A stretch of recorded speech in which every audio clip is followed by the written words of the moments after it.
ઘણા લોકોની તો આપણે કોમેડી વિડીયો અથવા રીલ્સ નથી જોતા કે બે જણા બેઠા બેઠા ડિસ્કશન કરતા હોય તો પહેલો પાછો શું કે ખબર છે કે આ ઉપગ્રહને ઉપર મોકલવામાં કઈ રીતે આવતા હશે, તો બીજો પાછો જવાબ શું આપે વળતો કે જો આપણે અહીંથી આમ નીચેથી જો આમ આમ સીધું આમ ઉપર ફેંકીએ ને ત્યારે ભાઈ સીધો ઓર્બિટમાં જ ગોઠવાય જાય. એવું ના હોય લા, એની પાછળ બી સાયન્સ હોય. અચ્છા તમને કહું એ કઈ રીતે, તો નોર્મલી જે ઉપગ્રહ ઉપર મોકલવામાં આવે ને તો એ મોકલાય સેટેલાઇટ લોન્ચિંગ વ્હીકલથી.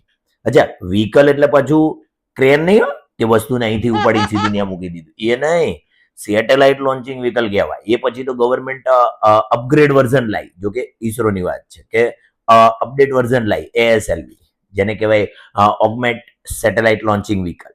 એ તો 2000 20મી સદીમાં એ તો ઓલ્ડ વર્ઝન થઈ ગયા. એના પછી પાછા નવા વર્ઝન લઈ આવ્યા, PSLV GSLV. આ PSLV છે, માની લો કોઈ ઉપગ્રહ અથવા એનું વજન છે 2000 કિલોથી ઓછું વજન હોય તો પાછું એના માટે PSLV, જો 2500 થી 5000 કિલો હોય તેના માટે પાછું GSLV. આના દ્વારા તો ઉપર ઉપગ્રહ મોકલવામાં આવે.